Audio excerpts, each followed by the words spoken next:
Hey, listen up and hear me out. One of the top questions I get, not only in my live streams, but as well in my content in the comments, who should I main?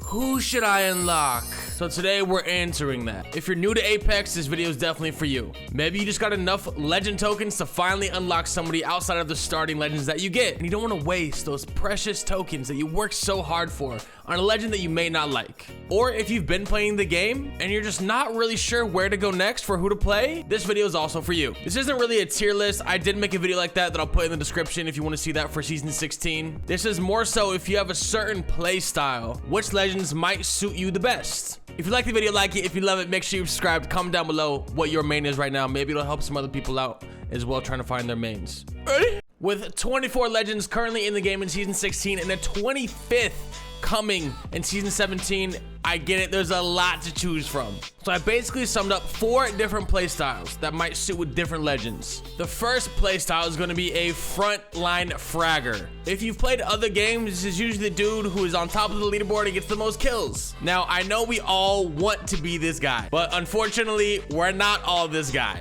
If you're coming from Call of Duty specifically like myself, an SMG would probably be your main gun, whether it be in Warzone or in multiplayer. You're holding the points, you're controlling the line, and this is also usually going to be your in-game leader or IGL. As a frontline fragger, or specifically in Apex, an entry frag, your job is to do as much initial damage in the fight as possible. But that does not mean you trade your life. The best frontline fraggers do a lot of damage and allow their teammates to play off of that damage. I have 4 of these legends that might suit this playstyle. My favorite frontline fragger is going to be Bangalore. With hoping to do a lot of damage to the team, that means you're also going to be taking a lot of damage. Since you should be the furthest one up, that means you also need some sort of maneuverability or something to break line of sight. Bangalore with her passive makes her extremely fast, moving from cover to cover, smokes as well, and if things go bad quickly, you can smoke and run out. The biggest tip I can give for Bangalore players is that your ult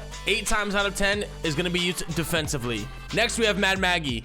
Being able to put out a lot of damage, and then when an enemy goes behind cover, being able to drill them out of cover again and allowing your teammates to maybe get a free pick is absolutely huge. On top of doing big damage, you can throw a ball into a team, again, knocking them out of cover or stun, and also gaining that speed boost from it as well. She's definitely up there with some of the most aggressive legends in the entire game, and definitely if you love a shotgun, this is for you. Maybe the one Maggie tip that I can give is that run a shotgun. Next, we have Pathfinder. He might be big and clunky, and he might fit into a couple different roles within this game, but the ability to open up a fight with Pathfinder is insane. Maybe doing big damage on the front line like we all hope. Swinging on somebody who might be out of play and getting a knock is insane. Creating short, medium, or long zip lines, moving your team from one point to another. Pathfinder is very, very strong and actually just took the #1 spot pick rate. Lastly, we do have Octane. Being able to be everywhere all the time, all at once, is a great thing to do. He's definitely one of the funnest legends you can play to starting out. Kind of similar to Pathfinder is that when you are in the front line trying to do a lot of damage, stimming away, stimming forward,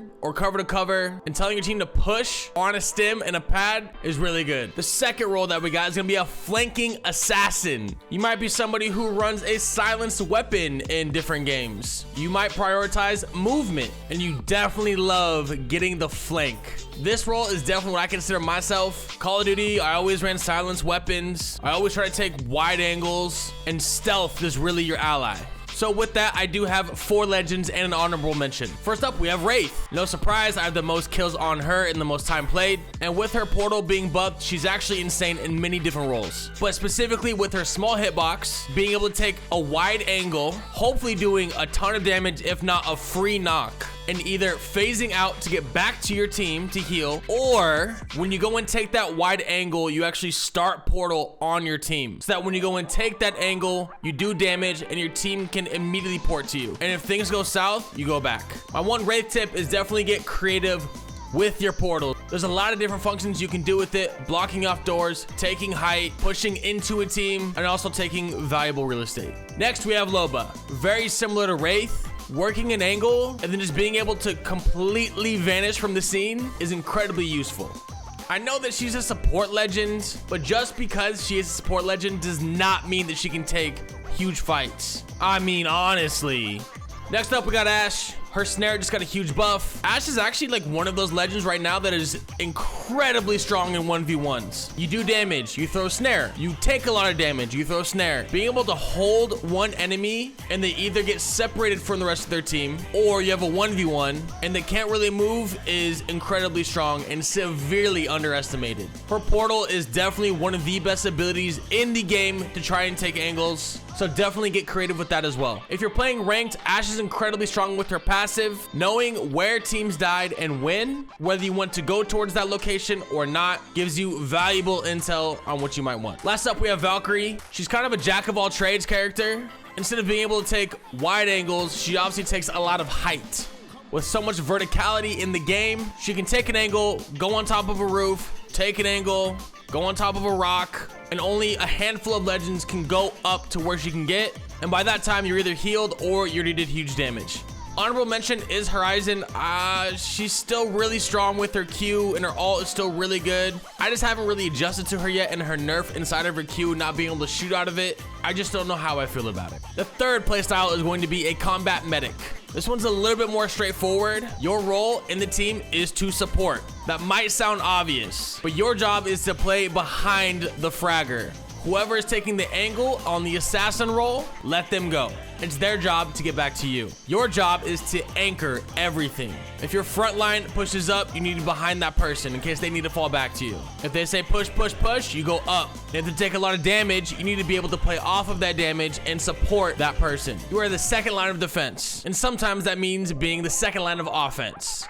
So I have 3 legends here. First up, we got Gibby. I know he's extremely hard to get used to, but trust me, he is very strong. As a new player, this actually might be one of the best legends to pick. He has a big hitbox, so anybody you go to next, you will feel untouchable. His abilities are very hard to use, so any easier legends will feel easier. My point being is that the potential of Gibby is insane. He's a 1v1 king because of his gun shield as well as being fortified, and his bubble outside of Maggie Ball is still one of the best abilities in the game. And I've noticed recently people don't know how to play against a Gibby because not a lot of people play a Gibby. They think they can tank a Gibby ult and you can do insane amount of damage. Gibby tip is definitely run a shotgun. Bubble fighting is absolutely the skill gap with him. Next, we have Mirage. This might sound crazy as a combat medic, but being somebody who can play behind your fragger, throwing out decoys and letting your teammates know that when they shoot those decoys,